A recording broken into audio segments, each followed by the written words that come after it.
Grad drones. Wow. Hey, the ones we had weren't any bigger than this, bro. What? It looked like a little airplane. You just kind of slung it. It'd give you a video view clear as hell. They fit in your pocket. Or a little pouch in your pocket. Wow. Oh, they just look like a bird then. Similar. It's just a yay long with the wings that folds out. Huh. Just pulled it out and threw it like an airplane? Pretty much it. Turn it on and fling it. Wow. Yep. And those were not recoverable. Oh, they just kept... No, once you got done with it, it was just, you didn't really want to bring it back to where you were at. You understand what I'm saying? Oh, It's yeah. like his eyes on it or something. You didn't want to be a fucking target. Wow. Didn't think about that, huh? No, I didn't think about that. I thought about it all the time because you could tell it was fake. It wasn't a bird.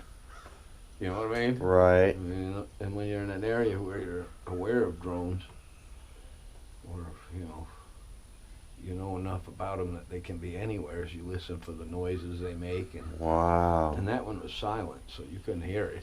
I mean, but you could damn sure see it. It just wasn't natural. Right. Right. Looked like a little fucking remote control airplane is all it was. So you spent time in Syria too? Oh yeah, yeah, we did Syria. Was that as private contractor? Mm-hmm. Yeah. Wow. When was what? Wow, you flew all over in there. Pretty much. Yeah. Qatar. I've been to Qatar. Wow. So Pretty cool. that was just extraction in different villages? Oh, I don't know exactly. I'd have to really dig on the case files there. We did a lot. Right. Mostly routine, just being, making sure somebody got from point A to point B was mostly what we did in all those places. Convoy, escort, whatever you want to call it. So I guess when they have that many kind of, because I guess the U.S. all kind of has operational units all in all that area, don't they? Well, yeah, of course they do. That's why some of the pictures of the guys standing around us are Afghani or, Iranian or whatever. We applied to the public. I'm just saying, they had a lot of contacts. So what'd you do in Iran? Is that during the Iran-Contra affair with,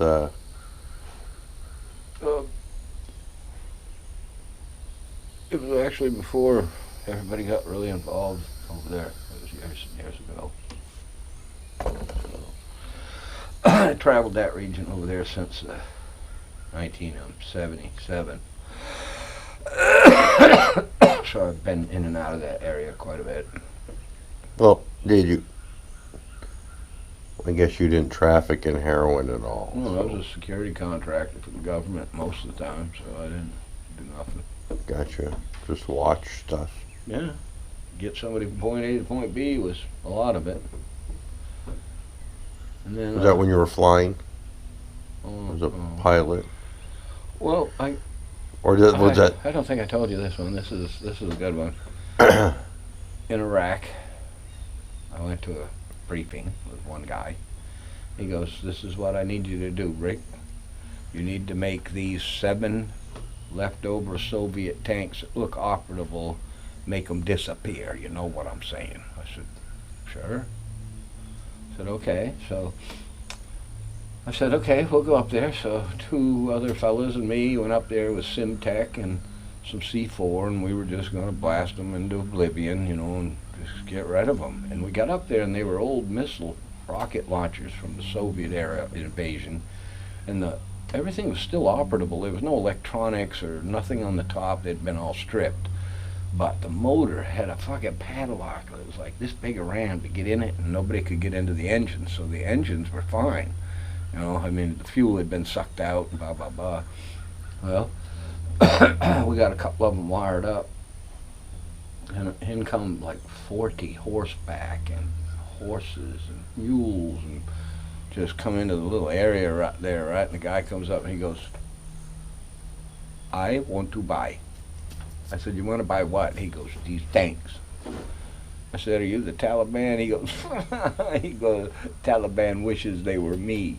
He said, I smuggle heroin and hashish over these mountains. I said, where did you learn your English? He goes, I worked at the U.S. Embassy as a clerk once. I said, wow, no shit. So, interesting individual. So, I said, okay, so there's two of us, two Marines and me, and we're standing there, and I said, okay. I said, you can have all of them for $70,000.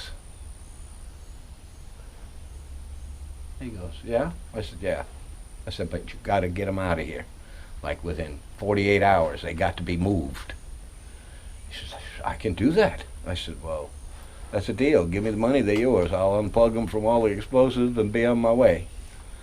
Took 70 grand. We got out of there, got back to the base. We split the money up previously on the ground as good as it could be split up, 70 grand and $100 bills, it kind of worked out. So everybody was kind of happy, and everybody's got the money in their pocket, and we get back to Delaram, FOB Delaram, and the kid went right to the IAG unit, or intelligence assessment group that was there. He went right in the door, and me and the other Marine looked at each other going, what the fuck? It was like, he walked right into the cop shop.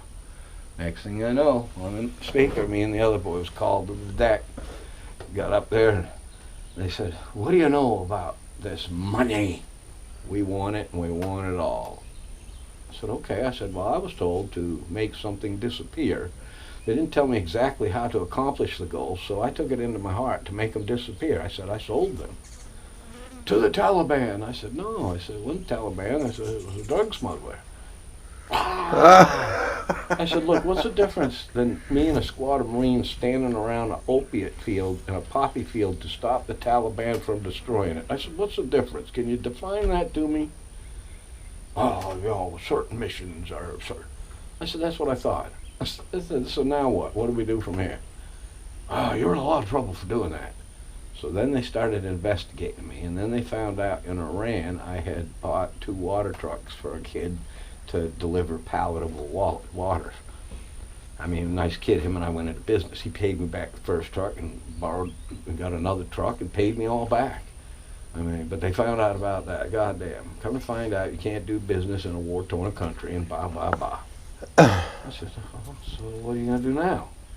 Right. I don't have the water trucks. And those missile rocket launcher things there, they just disappeared. So, on the next satellite photo, I looked. So he had got them moved. He got them all fired up and running. Yeah. What gets me is they were just waiting for somebody to show up to them to ask a question. So they had them staked out, because those boys showed up within an hour, bro. It wasn't a fluke. They just weren't walking by there. Right. They come up there with tools and cans of diesel oil and shit. They were fixing to maybe take them. You know what I'm saying? Right. But that guy showed up with $70,100 Ben Franklins, like brand new bills, like they were passing out to all these fucking tribes and everything over there. Goddamn, they were getting all the money. Obama sent how many? 2 palletfuls, 3, 4 palletfuls of $100 bills over there. So a lot of that money got out and into the hands. Oh well, I lost it and then got in trouble. And then almost got in trouble some more. So what the fuck? I was really trying to help the kid because I liked him and his family. He had 2 kids and a wife, and they were just like us. You know what I mean? They didn't want all this bullshit in the fucking road and bombing and shooting shit. They lived in an area that had yet been ravished by any of it, but still they were right near it, within 10 or 15 miles. So it didn't go, they lived not a good life, but they just wanted to be peaceful. And they smoked hash, yay. So I spent a lot of time smoking a hookah with them, yay. That was a lot of fun. They didn't speak any English, and I didn't speak any of their language, so it was like heresy. I couldn't speak any of that. So it was just looking and saying, look, show them and try to communicate. It was like a bunch of monkeys sitting around a hookah pipe. After I was trying to explain things, it was funny. But it was cool, because